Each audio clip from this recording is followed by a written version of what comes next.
যে মুসলমান জুমা পড়ে 5 ওয়াক্তের খবর নাই, 2-4 ওয়াক্ত পড়ে বাকিগুলোর খবর নাই, নামাজ পড়ে ঠিকই 5 ওয়াক্ত কিন্তু হালাল হারামের খবর নাই, লেবাস লাগায় দাড়ি লাগায় ঠিকই কিন্তু আচরণ ভালো নয়। যে মুসলমানের একটা দিক ঠিক আছে আরেক দিক ঠিক নাই, তার ইবাদত ঠিক আছে, তার লেনদেনটা ভালো না, তার লেনদেন ভালো আছে, তার আচরণটা ভালো না। এজ এ মুসলমান তিনি যখন পরিপূর্ণ পারফেক্ট মুসলমান হয়ে উঠতে না পারবেন, তখন সেই মুসলমান খড়কুটোর মতো হবে, লাঞ্ছিত হবে, অপমানিত হবে, নির্যাতিত হবে, জুলুমের শিকার হবে, আক্রান্ত হবে, দুনিয়াও তার শেষ হবে, আখিরাতেও সে এক দৌড়ে জান্নাত পেতে পারবে না। 17ই রমাদান নানা কারণে ঐতিহাসিক একটি দিন, আমরা অনেকেই নিশ্চয়ই জেনে থাকবো। ইসলামের ইতিহাসের গুরুত্বপূর্ণ দুটি বিজয় আল্লাহ তাআলা আমাদেরকে রমাদান মাসে দিয়েছিলেন। তার একটি ছিল 17ই রমাদান, নবী করিম সাল্লাল্লাহু আলাইহি ওয়াসাল্লামের নেতৃত্বে সরাসরি অংশগ্রহণে ইসলামের ইতিহাসের প্রথম সম্মুখ সমর ঐতিহাসিক বদর যুদ্ধ এটি সংগঠিত হয়েছিল এবং পৃথিবীর সকল হিসেব নিকেশ সব কিছুকে উল্টে দিয়ে অলৌকিক এবং ঐতিহাসিক বিজয় মুসলমানদেরকে আল্লাহ তাআলা দিয়েছিলেন।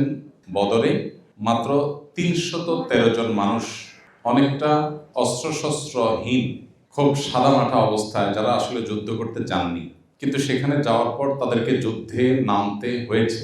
মক্কার মুশরিকরা যুদ্ধের প্রস্তুতি নিয়ে আসার ফলে তাদেরকে যুদ্ধে অংশগ্রহণ করতে হয়েছে। আগে থেকে প্রিপারেশন ছাড়া, প্রস্তুতি ছাড়া, অস্ত্রশস্ত্র ছাড়া, আবার সংখ্যায় মাত্র 313 জন। আর এর বিপরীতে মক্কা থেকে আগত মুশরিকদের সংখ্যা ছিল বহুগুণ বেশি এবং তারা এসছে যুদ্ধের সকল প্রস্তুতি নিয়ে। অতএব পৃথিবীর যে কোনো যোগবিয়োগী বলবে যে এখানে একটা ভয়াবহ রকমের ম্যাসাকার হবে এবং মুসলমানরা স্বাভাবিকভাবে পরাজিত হবে।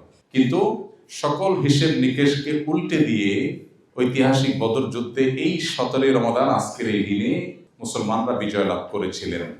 আরেকটি ঐতিহাসিক ঘটনা রমাদানে ঘটেছে, সেটি হলো ঐতিহাসিক যে মক্কা বিজয়ের ঘটনা, সেটিও কিন্তু রমাদান মাসেই হয়েছে। দুর্ভাগ্য আমাদের, আজ আমরা চতুর্দিকে যখন দেখতে পাই যে মুসলিমরা চরম দুরবস্থার মধ্যে পার করছে, কোনটা সময় পরিস্থিতি তাদের চতুর্দিক থেকে তাদেরকে গ্রাস করে ফেলছে, তখন একজন মুসলমান হিসাবে আমাদের অনেকেরই খুব স্বাভাবিকভাবে সঙ্গতভাবে আমাদের খারাপ লাগায় কাজ করে, আমাদের দুঃখ হয়, কষ্ট হয়। এই দুইয়ের মধ্যে যে বিপুল পরিমাণ গ্যাপ এবং বিস্তর ফারাক তৈরি হয়েছে, একদিকে নবী সাল্লাল্লাহু আলাইহি ওয়াসাল্লামের নেতৃত্বে সাহাবা ইকরামের ঐতিহাসিক বদর যুদ্ধের বিজয়, মক্কা বিজয়, অনেকগুলো শুভ সংবাদ, আর ঠিক তার বিপরীত দিকে আমরা দেখি রমজান মাসকে টার্গেট করে করে মুসলমানদেরকে আরো বেশি মনোবেদনায়, কষ্টে ফেলার মতো ঘটনাগুলো একের পর এক পৃথিবীতে ঘটানো হয়। এখন মুসলমানরা অত্যন্ত কঠিন এবং দুরবস্থাময় পরিস্থিতির মধ্যে আমরা সময় পার করছি, কোনো সন্দেহ তো নেই। কেন এই দুরবস্থা? এই বিষয়টি অত্যন্ত চমৎকারভাবে উঠে এসেছে নবী সাল্লাল্লাহু আলাইহি ওয়াসাল্লামের একটি ঐতিহাসিক হাদিসে। তিনি বলেছেন, সেই 1450 বছর আগে, কিন্তু আমাদের হাদিসের সেই প্রেক্ষাপটটা যদি মাথায় রাখি তাহলে বুঝতে সহজ হবে। যখন মুসলমানরা বিজয়ীর বেশে, দুনিয়ার শাসন মুসলমানদের হস্তগত, অর্থাৎ মদিনা থেকে ধীরে ধীরে ইসলাম ছড়িয়ে পড়ছে পৃথিবীর প্রান্তে প্রান্তরে, একের পর এক রাজ্য রাজত্ব ইসলামের ছায়াতলে আসছে এবং মুসলমানদের তাদের ক্ষমতা, মুসলমানদের সক্ষমতা, মুসলমানদের গ্রহণযোগ্যতা দিন দিন পৃথিবীতে বাড়ছে এবং ইমেজ সর্বোচ্চ পিকে ওঠা শুরু করেছে। ওই সময়টাতে নবীজি বলছেন, এমন এক সময় আসবে যখন বিভিন্ন জাতিগোষ্ঠী খাবার যেরকম টেবিলে সামনে সাজিয়ে মানুষ বসে, তোমাদের মুসলমানদেরকে ভাগে যোগে ধ্বংস করার জন্য তোমাদেরকে টেবিলে নিয়ে বসবে। কেউ বলবে আমরা আফ্রিকার গুলোকে দেখতেছি, কেউ বলবে ঠিক আছে কাশ্মীর বা এশিয়ার সাইডটা তুমি নাও, কেউ বলবে সিরিয়া মধ্যপ্রাচ্যের ওই অংশটা আমি নেব, কেউ বলবে না পশ্চিমে যেগুলো আছে ওগুলোকে আমি নেব। অর্থাৎ খাবার যেরকম রাখলে ভাগযোগ করে সবাই খায়, তোমাদেরকে ওই টেবিলে চারপাশে খাদকরা বসে যেরকম খাবার বাছাই করে, গোটা বিশ্বের মুসলমানদেরকে এভাবে ভাগযোগ করে লুট করা, ধ্বংস করা, তোমাদেরকে হত্যা করা, খুন করা, তোমাদের অধিকার লঙ্ঘন করা, এই কাজ করার জন্য বিভিন্ন জাতিগোষ্ঠী ঐক্যবদ্ধ হবে। আমরা কি কিছুটা মিল পাচ্ছি? আমি আবারও বলছি, এই কথা তিনি বলেছেন যখন, তখনকার মানুষ এটা মেলাতে পারেন নাই। কেন? কারণ তখন ইসলামের পুরো পিক টাইম। তারা তখন দেখতে পেয়েছিলেন আমরা তো যেদিকে যাই সেদিকে শুধু সম্বর্ধনা পাই, একের পর এক বড় বড় সাম্রাজ্যগুলো, একের পর এক বড় বড় সম্রাটরা যেখানে স্বেচ্ছায় আমাদেরকে গ্রহণ করছেন, বরণ করছেন, ইসলামের ছায়াতলে আসছেন, তারা ইসলামকে ওয়েলকাম করছেন স্বেচ্ছায় সানন্দে। সেখানে এরকম পরিস্থিতি হবে সাহাবীরা মেলাতেও পারছিলেন না, তাদের কাছে এটা বোঝা অস্বাভাবিক ছিল। কিন্তু নবী সাল্লাল্লাহু আলাইহি ওয়াসাল্লাম যা বলেন সেটা আল্লাহর পক্ষ থেকে ওহীর মাধ্যমে তিনি ভবিষ্যৎবাণী করেছেন যে এমন একটা সময় আসবে যখন খাদকরা একটা টেবিলে বসে খাবারকে টেনে হিচড়ে ভাগযোগ করে যেরকম খাবে, তোমাদের মুসলিম জাতিকে এইভাবে টেনে হিচড়ে ভাগযোগ করে খাবে বিভিন্ন জাতি গোষ্ঠী। নবী করিম সাল্লাল্লাহু আলাইহি ওয়াসাল্লামের কথা শুনে সাহাবীরা প্রশ্ন করলেন, আবি কিল্লাতে নাহনু ইয়াউমাইদিন ইয়া রাসূলুল্লাহ, অর্থাৎ হে আল্লাহর রাসূল, সেদিন আমাদের সংখ্যায় স্বল্প হওয়ার কারণেই কি দুরবস্থা হবে? নিশ্চয়ই আমাদের সংখ্যা অনেক কম হবে, সেজন্য আমাদের দুরবস্থা হবে।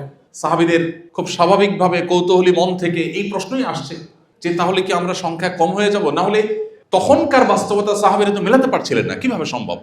সেই ইথিওপিয়ার নাজাশী, চাপ তো দূরের কথা, কেউ তাকে জোর দিয়ে বলেও নি, নিজে থেকে ইসলাম গ্রহণ করেছেন, এক বিশাল সাম্রাজ্যের সম্রাট। এভাবে একের পর এক সাম্রাজ্যগুলো আসছে। মক্কা বিজয়ের ঘটনা তো আমরা অনেকেই হয়তো জানি। নবী সাল্লাল্লাহু আলাইহি ওয়াসাল্লামের সিরাতের বই যদি আমরা পড়ে থাকি, আমরা দেখব এত বড় বিজয় পৃথিবীর ইতিহাসে খুব কমই হয়। যেই মক্কা থেকে মুসলমানদেরকে একজন একজন করে তাড়িয়ে দেওয়া হয়েছে, নবী সাল্লাল্লাহু আলাইহি ওয়াসাল্লাম আত্মগোপন করে বহু কৌশল করে রাতের আধারে শুধুমাত্র একজনকে সাথে নিয়ে, তাও গিয়ে সরাসরি মদিনায় উঠতে পারেন নাই, গিয়ে একটা গুহায় আশ্রয় নিয়েছেন, গারে সাউর যেটাকে বলা হয়। সেখান থেকে আবার কয়েকদিন গোপনে থেকে যখন শত্রুদের সকল খোঁজ তালাশ এগুলো সব বন্ধ হয়ে গেছে, আবার সংগোপনে বের হয়ে, তাও আবার পরিচিত পথে না গিয়ে ভিন্ন অভিনব কোনো নতুন পথে গিয়েছে, বহু কৌশল করে মদিনায় গিয়ে পৌঁছেছে। যারা যেতে চেয়েছেন তাদেরকে আটকে রাখা হয়েছে, কি না হয়েছে মুসলমানদের সাথে। কিন্তু নবী সাল্লাল্লাহু আলাইহি ওয়াসাল্লাম যেদিন মক্কা বিজয় করতে আসেন, তার সাথে সাহাবীদের সংখ্যা কি পরিমাণ ছিল এটা বোঝাবার জন্য সিরাত গ্রন্থগুলোতে যেসব বর্ণনা তখনকার মানুষদের মুখে উঠে আসছে, সেটা হলো মশাল হাতে রাতে যখন তারা অগ্রসর হচ্ছিলেন, তখন মক্কার মানুষরা বলছে এত বড় মানুষের সারি তারা জীবনে কখনো দেখেনি। হাজার হাজার মানুষের বিশাল বড় লাইন, এবং সবাই সক্ষম, সবাই সামর্থ্যবান মক্কায় আসলেন। খুব স্বাভাবিকভাবে 10-10টি বছর, বরং 13টি বছর যারা একজন একজন করে নির্মম ভাবে খুন করেছে মানুষকে।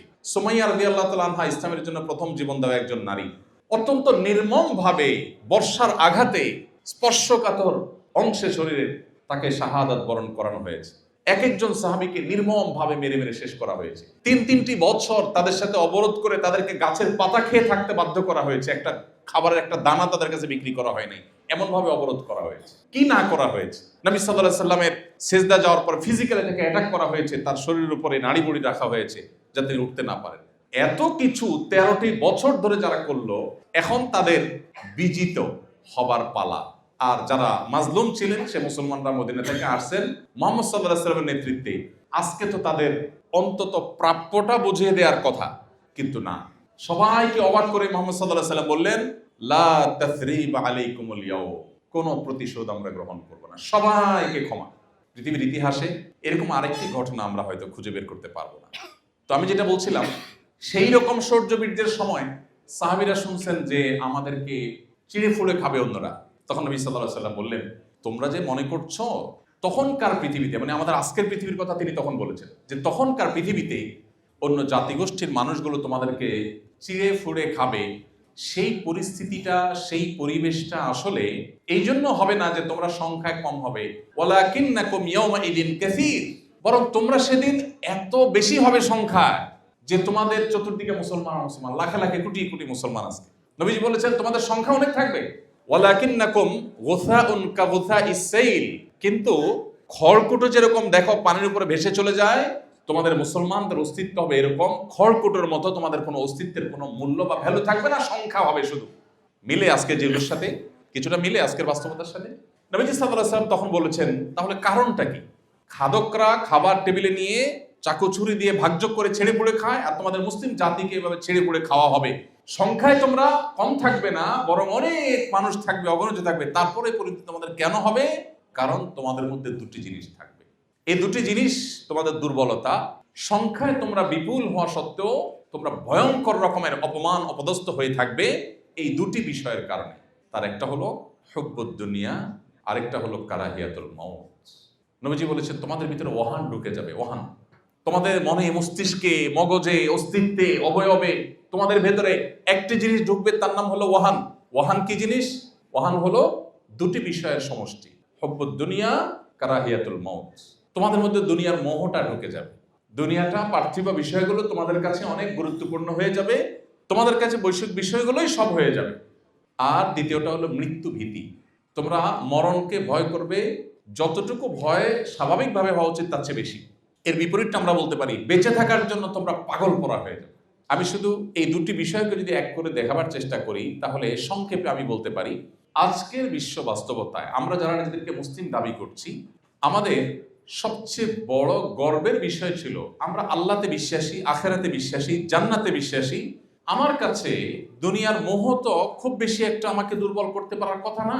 দুনিয়ার সব কিছু যদি আমাকে দিয়ে দেওয়া হয়, আমি জানি এখানকার কোনো প্রাপ্তির নিশ্চয়তা নাই, তৃপ্তির স্থায়িত্ব নেই, কোনো প্রাপ্তির নিশ্চয়তা নাই। আমি সুখী হব কোনো গ্যারান্টি আছে? আমি পৃথিবীর সবচেয়ে বড় পাওয়ারের মালিক হয়ে গেলাম, সবচেয়ে বেশি অ্যাসেটের মালিক হয়ে গেলাম, তাতে কি আমার সুখের গ্যারান্টি আছে? নেই। হতে পারে অন্য কোনো দুঃখ হবে, ফিজিক্যালি আমি অন্য কোনো অসুস্থ হয়ে যাবো, ক্যান্সার হয়ে যাবে, অন্য কিছু হয়ে যাবে। তাহলে এখানকার শান্তি প্রাপ্তির কোনো নিশ্চয়তা নেই। আর যদি আমি পেয়েও যাই, ঠিক আছে, সবকিছু আমি এনজয় করছি, গুড, এটার তৃপ্তির কোনো স্থায়িত্ব নাই। আমার মৃত্যু আসলে আমাকে চলে যেতে হবে সব রেখে। তাহলে ইমানদার দুনিয়ার জন্য চেষ্টা করবে, কিন্তু এরকম হবে না যে তার আখেরাত বরবাদ করে দিয়ে, জান্নাত বরবাদ করে দিয়ে, আল্লাহর অসন্তুষ্টি নিয়ে হলেও তার দুনিয়া চাই, টাকা আমাকে লাগবেই লাগবে, তাতে আমার আদর্শ যাক, হালাল হারাম বাজ বিচার না করে হলেও, আল্লাহ নাখুশ হলেও, জাহান্নামে যেতে হলেও আমি হারাম করব, আমি কোম্পানির ফাঁকি ঝুঁকি দিব, আমি 2 নম্বরের পথে উপার্জন করব, যেই ইনকামটা আমার জন্য অ্যালাউড না সেটাও আমি কামাই করব, আমি অবৈধ পথে উপার্জন করব, আমি ভোক্তাকে ক্ষতিগ্রস্ত করব, আমি মিথ্যা করব, প্রতারণা করব, তারপর দিন শেষে আমার টাকা চাই। এর নাম হলো দুনিয়ার মোহ। আর এর বিপরীতটা হলো কি? দুনিয়া অবশ্যই চাই। আল্লাহ বলেছেন, ওয়ালা তানসা নাসিবাকা মিনাদ দুনিয়া। তুমি পৃথিবীতে বসবাস করতে হলে পৃথিবী তোমার লাগবে, সো তুমি সেটাকে ভুলে একেবারে সন্ন্যাসী হয়ে যেতে তোমাকে ইসলাম বলেনি। ইসলাম সেই ধর্ম, আল্লাহ কোরআনে বলেছেন, রুহবানিয়াতান ইবতাদাউহা, বৈরাগ্যতা, এটা খ্রিস্টান ধর্মের লোকেরা যখন প্রথম এটা তারা শুরু করে, আল্লাহ ডিসকারেজ করেছেন যে না, মা কাতাবাল্লাহু লাকুম, আল্লাহ তাআলা তোমাদেরকে বৈরাগী হতে বলেননি, বরং আল্লাহ বলেছেন, ফাইদা কুদিয়াতিস সালাহ ফান্তাশিরু ফিল আরদ, নামাজ শেষ হয়ে গেছে, বের হও, ওয়াবতাগু মিন ফাদলিল্লাহ, বের হয়ে উপার্জন করো। ফ্যামিলির মুখে যে খাবারটা তুলে দিবে, তাদের জন্য যে মান্থলি ইনকামটা করে নিয়ে আসবে, এটার কারণে তুমি আল্লাহর কাছে সওয়াব পাবে, এটা তোমার ইবাদত। সো ইসলাম আমাদেরকে বৈরাগী হতে বলে না। আমাদের ব্যবসা বাণিজ্য থাকবে, আমাদের কর্পোরেট জগতের কার্যক্রম থাকবে, কিন্তু এগুলো কোনোটি যেন আল্লাহর নির্দেশের উপরে উঠে না যায়। আমার যদি কখনো অপশন আসে, আমি হয় আমার পার্থিব স্বার্থকে সামনে রাখবো, আর না হয় আল্লাহর নির্দেশকে সামনে রাখবো। অ্যাজ এ মুসলমান, যেহেতু পার্থিব স্বার্থ সামনে রাখলে আমি যা পাবো সেটা খুবই সীমিত, আর আল্লাহ আখিরাত সম্পর্কে কোরআনে বলেছেন, ওয়াল আখিরাতু খায়রুন ওয়া আবকা, আখিরাত হলো সবচেয়ে ভালো এবং অনন্তকালের, অতএব আমি সেটাকে প্রায়োরিটি দিব। ব্যাস, এটা হলো ইমানদার। পৃথিবীতে যখন সেই ইমানদারের সংখ্যা বাড়বে, যেই ইমানদার তার ভিতরে দুনিয়ার মোহ থাকবে না, দুনিয়ার কাজ সে করবে, পার্থিব কাজ সে করবে, ব্যবসা বাণিজ্য সে করবে, কর্পোরেট জগতে তার বিচরণ হবে, কিন্তু এগুলো তাকে তার আল্লাহ থেকে সরাবে না, এগুলো তার নামাজ থেকে তাকে দূরে রাখবে না, এগুলো তাকে হারামের পথে নিবে না। এই জায়গাটা যদি মুসলমান এনশিওর করতে পারে, তাহলে সেই 1450 বছর আগে মুসলমান যেভাবে পৃথিবীকে শাসন করেছে, আজও মুসলিম আবার সেই সম্মান, সেই গৌরব, সে হারানো ঐতিহ্য, সে মর্যাদা আবারও ফিরে পেতে পারে। আর যদি মুসলমান নামকাওয়াস্তে মুসলমান হয়, যে মুসলমান জুমা পড়ে, 5 ওয়াক্তের খবর নাই, 2-4 ওয়াক্ত পড়ে, বাকিগুলোর খবর নাই, নামাজ পড়ে ঠিকই 5 ওয়াক্ত, কিন্তু হালাল হারামের খবর নাই, লেবাস লাগায়, দাড়ি লাগায় ঠিকই, কিন্তু আচরণ ভালো নয়। যে মুসলমানের একটা দিক ঠিক আছে, আরেক দিক ঠিক নেই, তার ইবাদত ঠিক আছে, তার লেনদেনটা ভালো না, তার লেনদেন ভালো আছে, তার আচরণটা ভালো না। এজ এ মুসলমান তিনি যখন পরিপূর্ণ পারফেক্ট মুসলমান হয়ে উঠতে না পারবেন, তখন সেই মুসলমান খড়কুটোর মতো হবে, লাঞ্ছিত হবে, অপমানিত হবে, নির্যাতিত হবে, জুলুমের শিকার হবে, আক্রান্ত হবে, দুনিয়াও তার শেষ হবে, আখিরাতেও সে একদরে জান্নাত পেতে পারবে না। সময় তো উপস্থিত, আমরা নিজেদেরকে এই জায়গাটাতে একটু রিয়েলাইজ করতে পারি যে আমরা আসলে কোন জায়গায় দাঁড়িয়ে। আমি আমাদের একজন স্বনামধন্য স্কলার, আমাদের উস্তাদতুল্য ব্যক্তিত্ব ডক্টর খন্দকার আব্দুল্লাহ জাহাঙ্গীর একটা উক্তি কোট করতে চাই। আপনারা অনেকে স্যারকে চিনে থাকবেন, অনেক আগে, বেশ কয়েক বছর আগে রোড অ্যাক্সিডেন্টে মারা গেছেন। ইসলামী বিশ্ববিদ্যালয় কুষ্টিয়ার প্রফেসর ছিলেন। ডক্টর খন্দকার আব্দুল্লাহ জাহাঙ্গীর রহমাহুল্লাহ বলতেন, আমাদের দেশে মুসলমান 2 প্রকার। এটা স্যারের ভাষা। উনি বলতেন, মুসলমান 2 প্রকার, একটা হলো সেকুলার মুসলমান, একটা হলো রেগুলার মুসলমান। সেকুলার মুসলমান বলতে সেকুলার শব্দের আপনার প্রচলিত অর্থ উনি বোঝান নাই। ওনার একটা আলাদা মিনিং আছে। উনি বলেন যে সেকুলার মুসলমান বলতে আমি বুঝাতে চাচ্ছি ওই যে এতক্ষণ যে মুসলমানের কথা বললাম, যে ঠিক আছে নামাজ কালাম পড়ি, দাড়িও রাখি, টুপিও রাখি, বাট আচরণটা খুবই নোংরা। বইয়ের হক নষ্ট করি, প্রতিবেশী হক নষ্ট করি, চান্স পেলে কারোর জমির আইল ঠেলে দিই, চান্স পেলে কারোর আমার সহকর্মী তার ব্যাপারে বসকে ভুল তথ্য দিয়ে তার ব্যাপারে বিভ্রান্ত করে দেই, ভালো সাজার চেষ্টা করি, মুনাফিকি করি, চান্স পেলে কোম্পানির ফাঁকি দেই, চান্স পেলে ভোক্তার ফাঁকি দেই, অর্থাৎ আল্লাহর ভয় নেই, বাট আমি নামাজও পড়ি বা মাঝে মধ্যে নামাজ পড়ি। এটা হলো সেকুলার মুসলমান। কিছু পার্টে ইসলাম আছে, কিছু পার্টে নাই। আর রেগুলার মুসলমান হলো সিরিয়াস মুসলমান, যার জীবনের সবকিছুকে সে আল্লাহর সামনে সমর্পণ করে দিয়ে বলেছে ইন্না সলাতি ওয়া নুসুকি ওয়া মাহইয়ায়া ওয়া মামাতি লিল্লাহি রাব্বিল আলামিন। আমার সালাত, আমার কুরবানি, আমার হজ, আমার জীবন এবং আমার মরণ সবকিছু আল্লাহর শানে আমি সমর্পণ করলাম। এর নাম মুসলমান, এর নাম মুসলমান। এ হলো সিরিয়াস মুসলমান। এই মুসলিমের সংখ্যা যখন আস্তে আস্তে বাড়বে, অল ওভার সংখ্যা কম হতে পারে। ওই যে 313 জন আজকের এই দিনে যথেষ্ট হয়ে গেছেন, এখন 3,13,000 জন, 3,13,000 জন, 30,13,000 জন সেই জায়গাটা যেতে পারছি না আমরা। কারণ আমরা যে ইসলাম চর্চা করছি, এই ইসলাম আসলে কোরআন হাদিস আমাদেরকে যে ইসলাম চর্চা করতে বলেছে তার থেকে অনেকখানি দূরে। এই যদি হয় আমাদের পার্থিব অবস্থা, কিয়ামতের ভয়াবহতম দিনে কিভাবে এই ইসলাম নিয়ে আমি জান্নাত আল্লাহর কাছে জোর গলায় প্রত্যাশা করতে পারি, কিভাবে জাহান্নামকে আমি প্রতিহত করতে পারি, কিভাবে মুহাম্মদ সাল্লাল্লাহু আলাইহি ওয়াসাল্লামের সামনে মুখ উঁচু করে দেখাতে পারি। ভাইরা আমার, ইসলামটা কিছু রিচুয়ালের নাম না। ইসলামটা কিছু রিচুয়াল, কিছু আচার, এই যে রোজা রাখলাম, ইফতার করলাম, সাহারি খেলাম, আল্লাহর কসম এটা ইসলাম না পূর্ণাঙ্গভাবে। এটা ইসলামের একটা পার্ট হতে পারে। ইসলাম আপনি আপনার ডেস্কে যখন কাজ করেন, আপনি বাসায় ওয়াইফের সাথে কতক্ষণ চ্যাটিং করেন আর কোম্পানির কাজ কতক্ষণ করেন, মাঝে ফাঁকি কতক্ষণ দিলেন, এই হিসাবটা আপনার সেন্সে যদি আসে, দিস ইজ ইসলাম। আপনি বিশাল বড় সুযোগ আছে, আপনি একটু হালকা মায়ের প্যাচ করে দিলে কোটি কোটি টাকা চলে আসবে আপনার কোম্পানিতে, কিন্তু এটা আপনার জন্য আল্লাহ অনুমোদন করেন নাই। আপনি এই অফার ছেড়ে দিয়েছেন, অন্য 10টা কোম্পানির সাথে কম্পিটিশন আপনি পিছিয়ে গেছেন, বাট আল্লাহর হুকুমকে আপনি উপরে রেখেছেন। এটা ইসলাম। সামগ্রিক জীবনে যদি আমরা ইসলামকে প্র্যাকটিস করতে পারি, আজও অল্প সংখ্যক মুসলমানরা পৃথিবীতে সেই পুরানো ঐতিহ্যে ফিরে আসতে পারবে। রমাদান আমাদেরকে সেই বার্তা দেয়, আমরা সেই বার্তা গ্রহণ করি না। আমাদের কাছে দুনিয়ার মোহটা অনেক বেশি আমাদেরকে আবিষ্ট করে ফেলেছে। যার আখিরাতে বিশ্বাসী নেই, সে দুনিয়ায় সবকিছু তার কাছে। তার সাথে আর আপনার সাথে এই জায়গায় মৌলিক পার্থক্য আছে।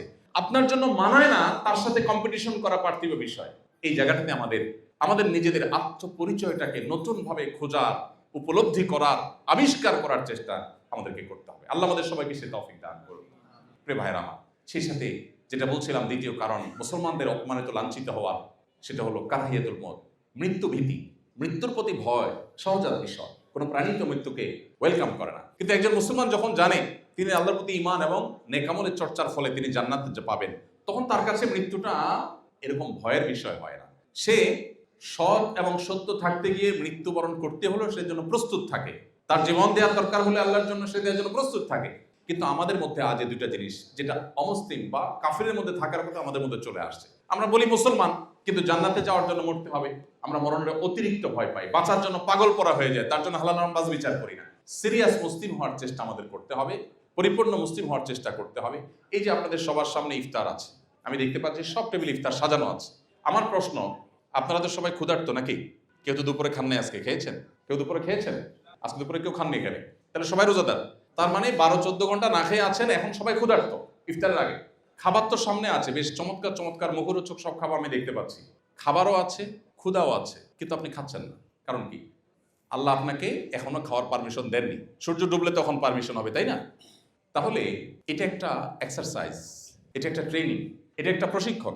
এটা কিন্তু আপনার সাথে একটা বার্তা শেয়ার করছে। সেটা কি?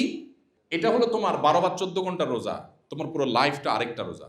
রোজার একটা ফরম্যাট হলো 12-14 ঘন্টার, আরেকটা ফরম্যাট হলো 50-60-70 বছরের পুরো হোল লাইফটা একটা রোজা।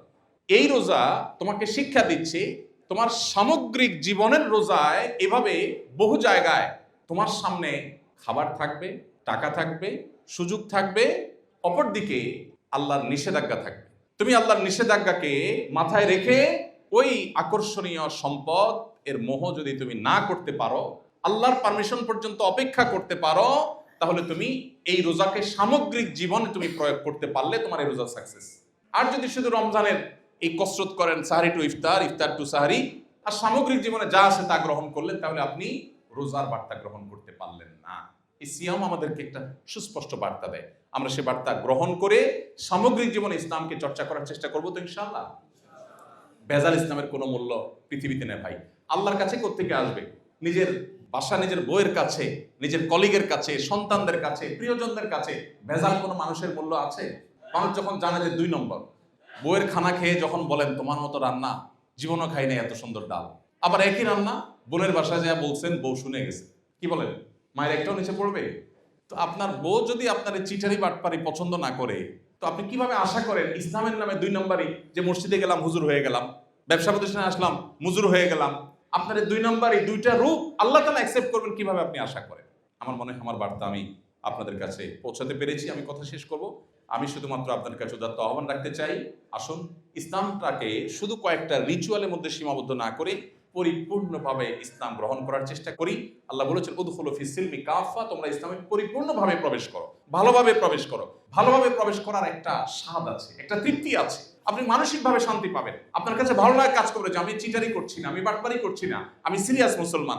সিরিয়াস মুসলমানের পার্থিব শান্তি যেটা সে মনোজগতে অনুভব করে, এটা পৃথিবীতে কেউ পায় না।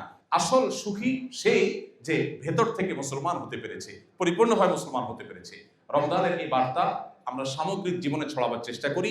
যেখানে আল্লাহর আদেশ নাই সেখানে লোভ আছে, মোহ আছে, আমার নিডও আছে, বাট আমি সেদিকে পা বাড়াবো না। আমার সামনে সোশ্যাল মিডিয়াতে খারাপ ভিডিও দেখার সুযোগ আছে, কেউ দেখছে না, এখানে আমি নির্জনে আছি, বাট আল্লাহর অনুমোদন নাই, আমি এটা স্কিপ করে চলে যাব।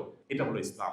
আপনি যখন রুমে একাকী থাকেন, আমরা এখানে যারা আছি সবাই তো একরকম না, আমাদের সমাজ যারা রোজা রাখে সবাই তো একরকম না। অনেক লোক রোজা রাখে, সে আপাদমস্তক চিটার বাটপার মিথ্যুক টাইপের মানুষ, সবার সাথে বাটপারি করে, সবার সাথে চিটারি করে, এরকম কিছু ক্যারেক্টারের মানুষ আছে না?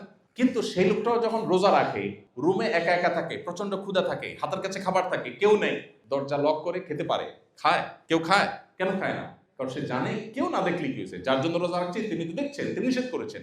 এই যে সততা, এই সততাটা আপনার কাজের টেবিলে, এটা আপনার বাজারে, এটা আপনার মার্কেটে, এটা আপনার সামগ্রিক জীবনে আপনি আনতে পারেন, তাহলেই রোজা আপনার সফল। আর তা না হলে নবীজির ভাষায় রুব্বা সাইমিন লাইসা লাহু মিন সিয়ামিহি ইল্লাল জু', বহু রোজাদার আছে যাদের রোজার বিনিময় উপোস থাকা ছাড়া কিছুই নয়। আপনার আমার রোজা কি উপোস থাকা হচ্ছে, নাকি এই রোজা আমাদেরকে আল্লাহর কাছে জান্নাত পাওয়ার উপযুক্ত করছে? এই প্রশ্নের উত্তর আমাদেরকে খুঁজে বের করতে হবে। আল্লাহ তাআলা আমাদের সবাইকে রমজানের রোজাকে আমাদের সামগ্রিক জীবনে পরিব্যাপ্ত করার, ছড়িয়ে দেওয়ার, এটাকে সামগ্রিক জীবনে প্রতিষ্ঠিত করার তৌফিক দান করুন। আস-সুন্নাহ ফাউন্ডেশন, উম্মার স্বার্থে সুন্নাহর সাথে।